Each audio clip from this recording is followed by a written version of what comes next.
All right, guys, so now we have the pictures we've talked about, and this is the manual for the easy adjust clutch. So here we have, that's actually for Kohler engines. This is for Onan engines. So we're on a Kohler engine today, and there's your disc. Now, disc was good, and the friction material was good enough. But these two are wavy washers. 10 is the thin flat washer, wavy washer pair.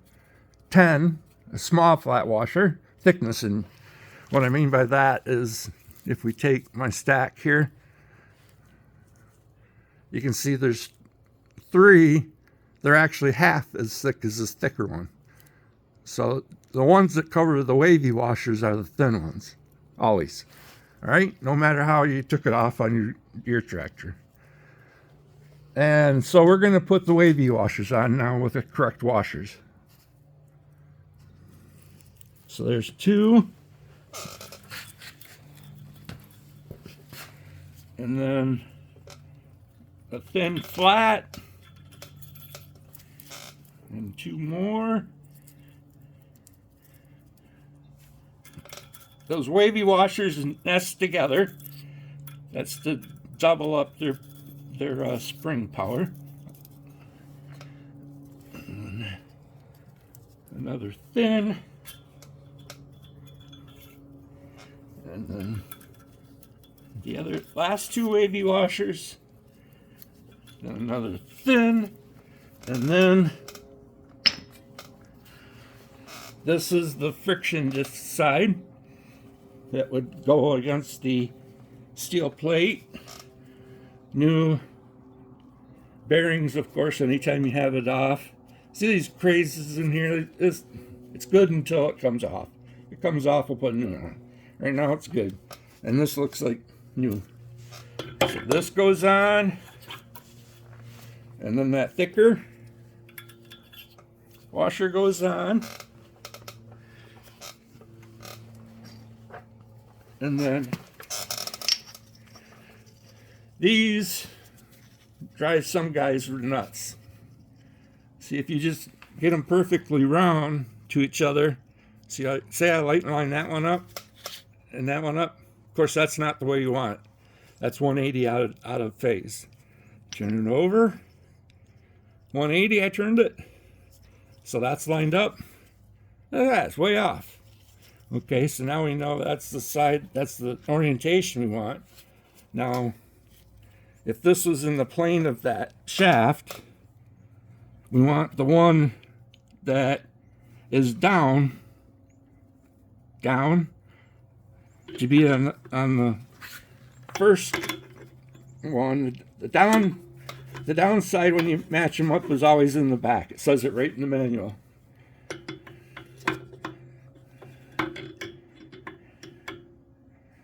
And whoops, I have to remember to put this back in.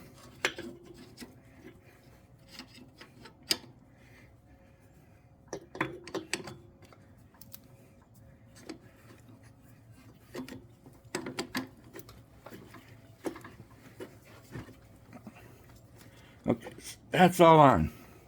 So right now we can move that, and we always want to keep that lever. The lever on the dash is always to the back. So now we would have this big washer. And now we've got the 2 Belleville washers. These are cupped Bellevue washers. And these are actually your lock. This is a way over-engineered way of locking together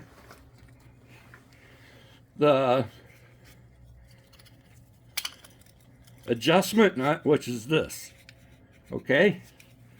And then the front nut, which is down here, that is not the adjustment nut. This is the adjustment nut.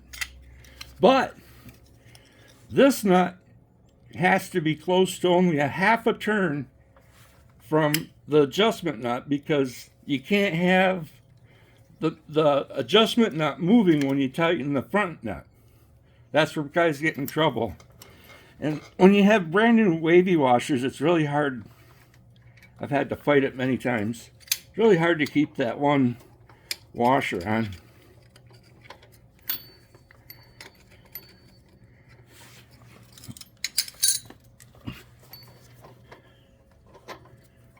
I guess this is what this is like. Oh.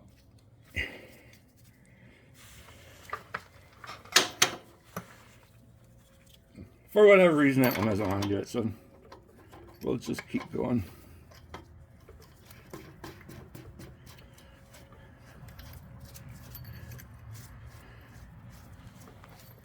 So when you get the adjustment nut close to that washer, you got to make sure the washer's on the shaft. You'll really bugger it up if it's not.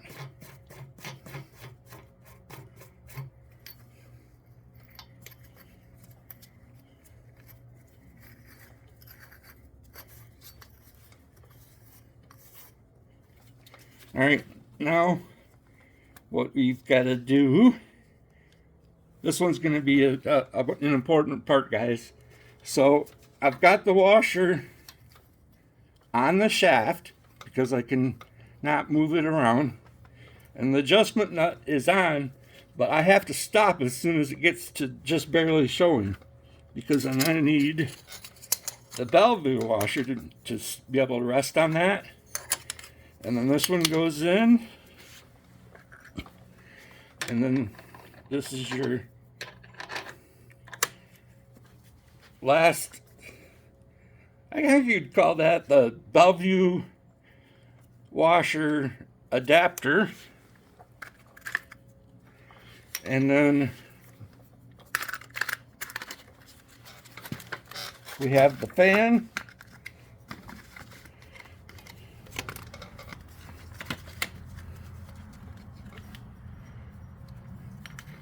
Fan washer.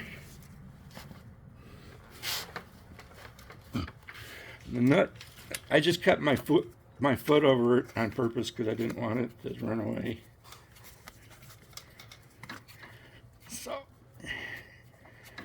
we made it. So right now everything moves. He's even tightening it. So that's the part that a lot of people have. Now what really gets people going is, how do you adjust it right? No lock washer here. The Belleville washers are the lock washer. This nut on the front is 3/4, and I bought this neat little tool just because you can switch. And then this thing is only for those that do it enough, because I had to really thin that down to be able to use it. That took a lot of grinding. So it's 1 3/4. What I used before I got the socket or the big wrench was my dog's, my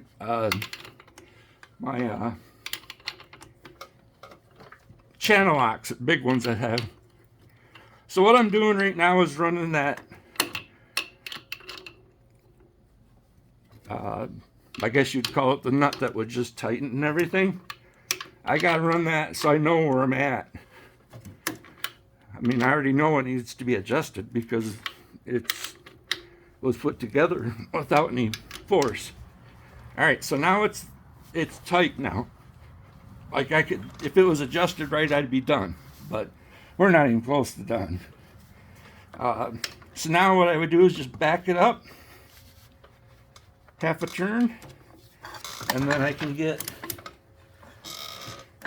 some turns on the adjustment nut.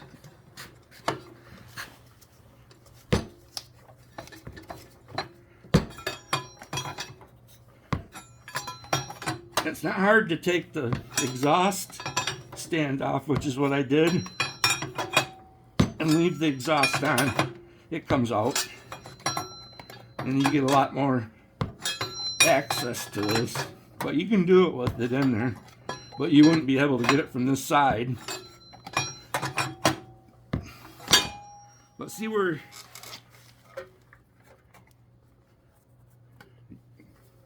Is the gap available on the video? Does it show? Say it again. Does that gap on the friction disc, is that available? You can see it pretty Yes, good? yes. Yep. So right now, up here at the handle, we've got a little bit of slop. So that means I probably got extra slop down here. But what you have to do when you're doing this, there should be a double click. And we're close, but it's not there yet. So what I need to do is make sure I got to catch the nut on the very front. I got to catch it up to the turns I made with the 1 3/4 inch on the adjustment nut. Because like I said, half a turn lets you turn the adjuster nut, but when you get a couple turns on it, then you got to come back. Now it's tight.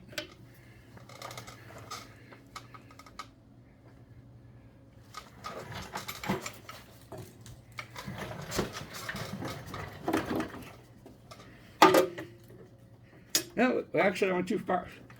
This is fine, because now it's easy to just back off. Yep. So, take some turns back out of it. But it's really, all you're going to do, you don't have to put a feeler gauge on it or anything. You just turn it, and then you turn it until it doesn't rub, and you got to make sure that the lever is all the way back.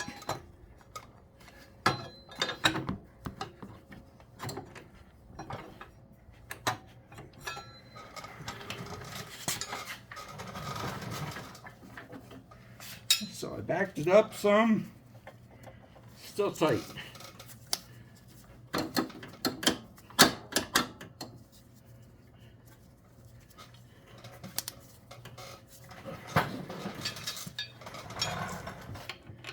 So you got to back this nut off some more because I felt it tightening up to it.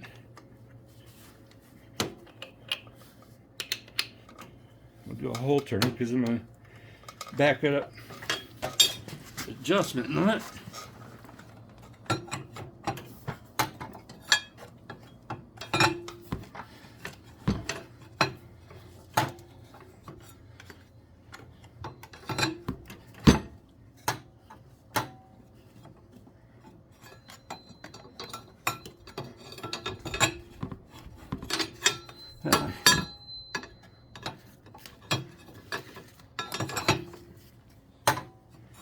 Alright, now let's see what we got. So it does turn now. I gotta make sure. Oh, we're really close.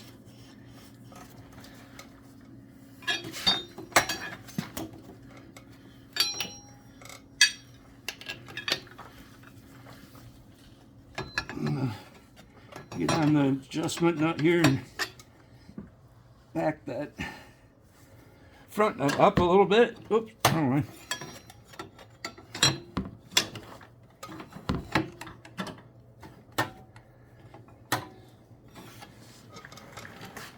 This is a fine thread. All right.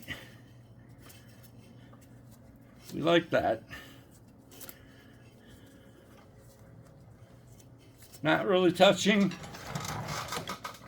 Levers all the way back. Now you got to cycle it once.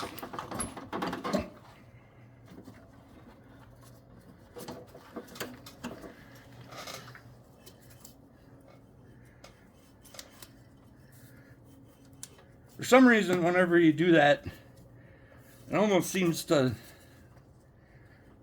make the gap bigger than you wanted.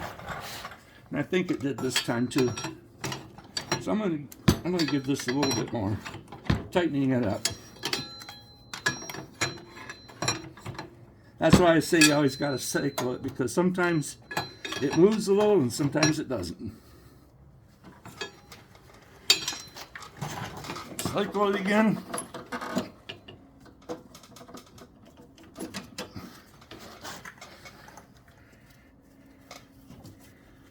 Yeah, almost there. That extra bit I didn't need it.